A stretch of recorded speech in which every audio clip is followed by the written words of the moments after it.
Hello everyone and welcome back to another video of Spaceflight Simulator.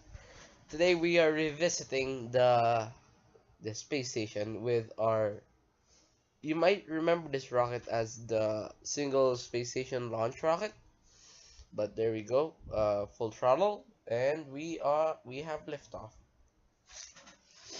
So today we are adding four new modules to the space station, but it's gonna take a while to get there.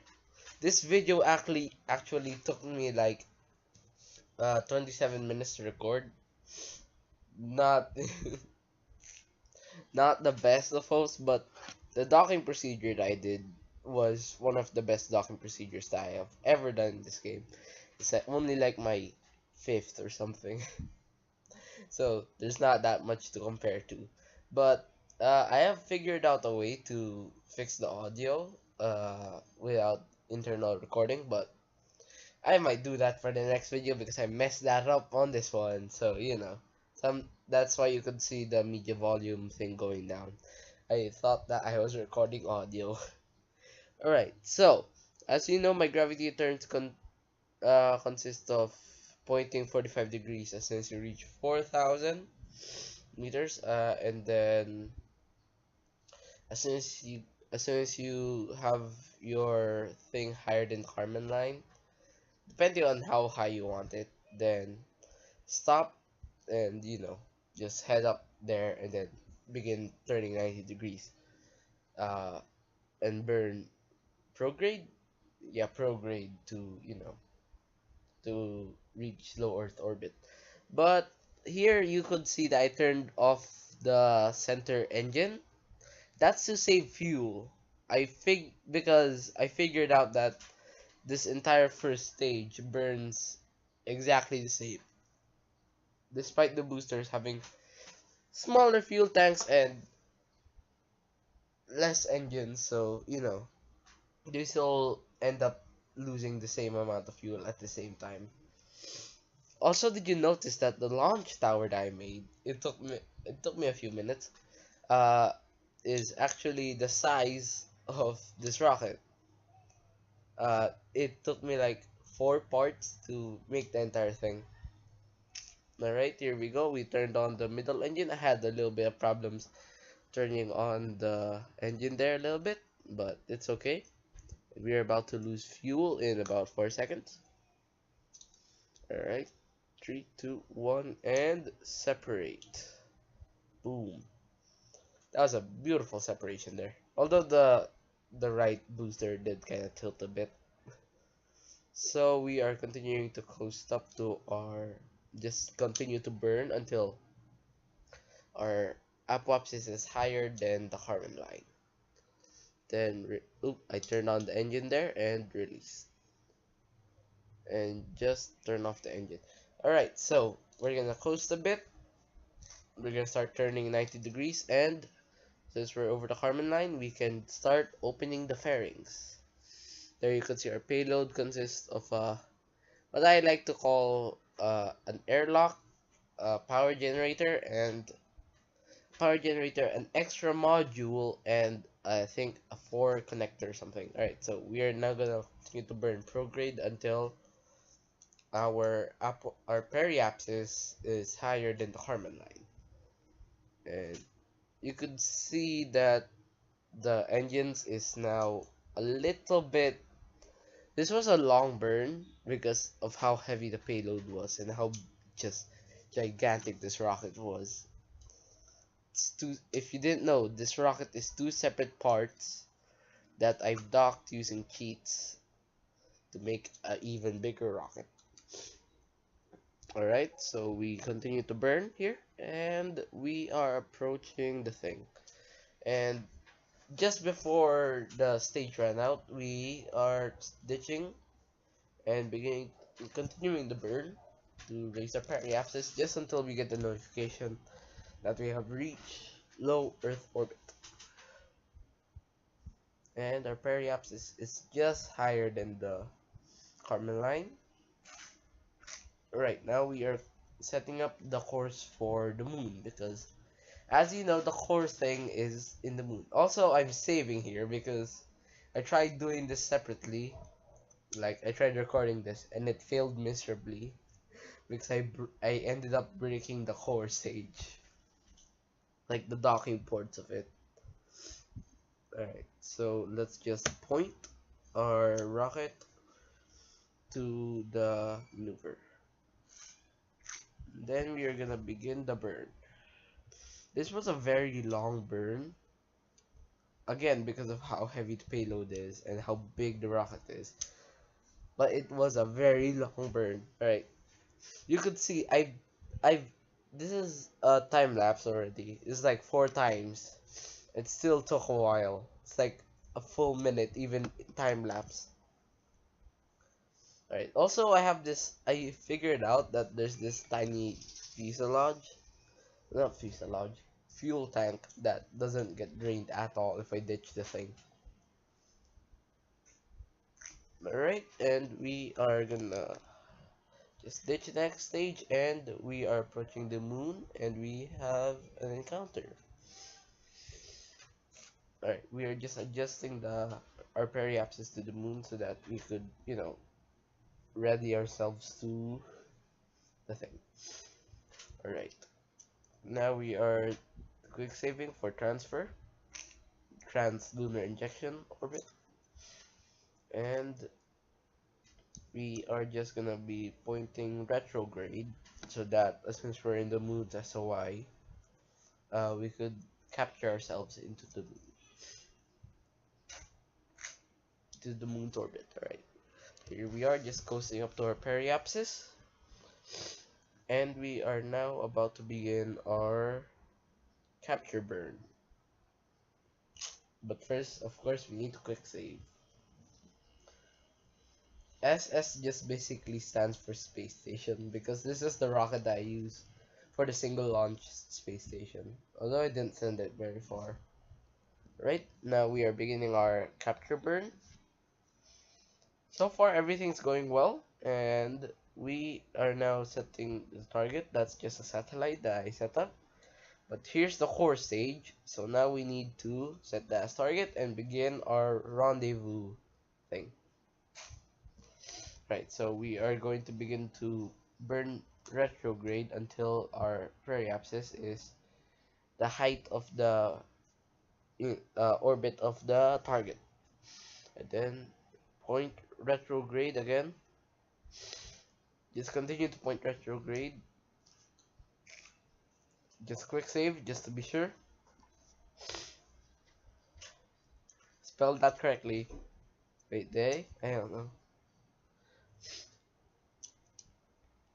Okay, there we go. Then just continue to point retrograde until the target is close enough. There we go. So the little marker is like 40 now. Oh, there you go. So it is set for a 40-meter distance, which is actually pretty close. There we go, 40 meters.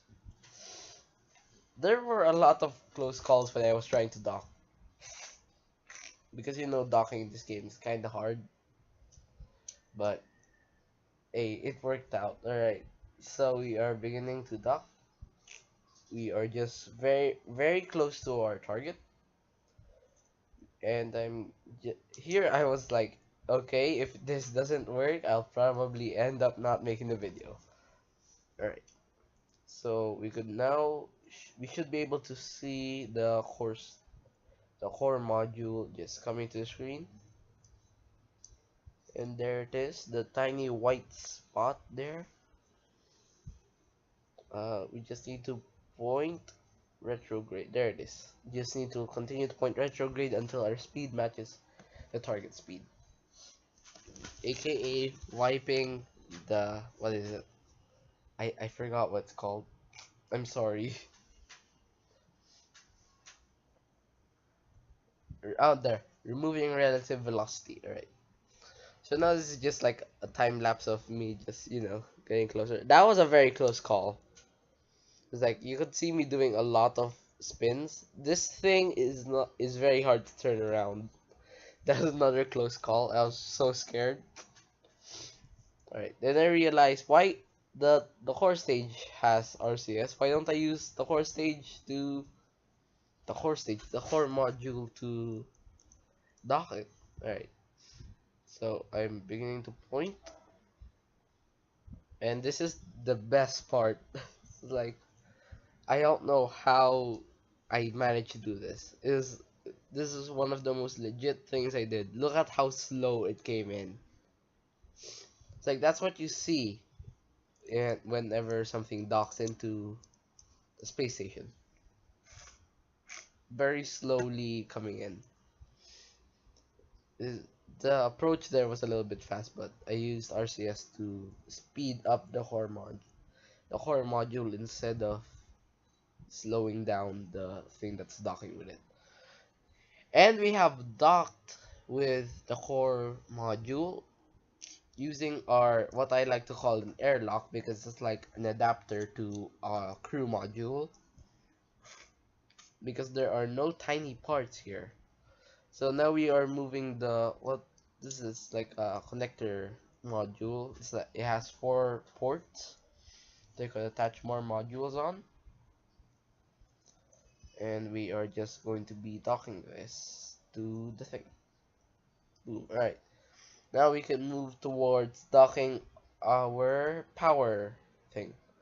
I use the RTGs to be a good thing. Also, I attach these tugs with core module with drone pro modules. I mean, so that I don't need to leave space debris on the moon.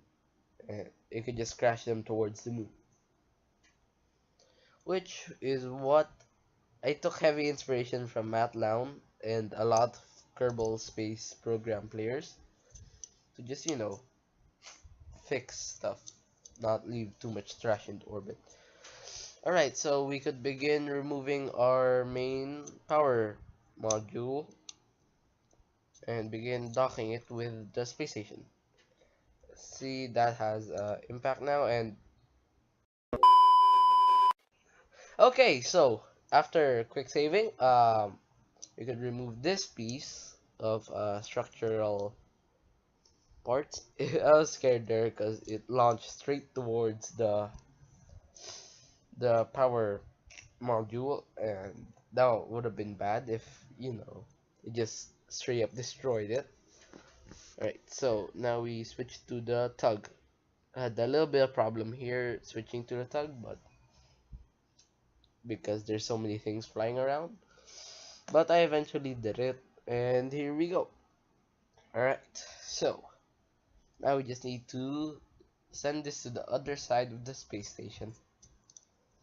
Alright, I made the grave mistake here. Just hang on. There you go. I'm about to dock. I made a J. I was like, I was too lazy. I thought, hey, let's just leave that part be, and we are moving on to the next module. I forgot, and that stage has way too much fuel that I should have used I should just pump those into the other things, because the space station is running out of fuel. Alright, so now we switch to the what is it? The next module. I really don't know. This game needs to add way more parts. What was that? Huh. Alright. This thing needs to add way more parts to the game, because it's kinda hard to do stuff without many parts. They need to add a tiny part, because the only thing that can attach to the small docking port is the rebar, not rebar, the, what is it? I don't know, the structural parts, and the crew module, which only apparently seats 1 astronaut, which I found out. And there we go. We just released this part, the scaffolding for the space station. Open up the solar panels. Also, I attach docking ports to the solar panels just in case that they break. I can attach more solar panels. Alright, so now let's undock these two.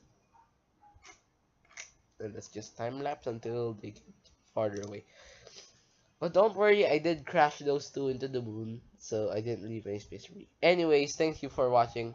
Hope you like, subscribe, share this video with friends and family, and I'll see you all in the next video. Goodbye.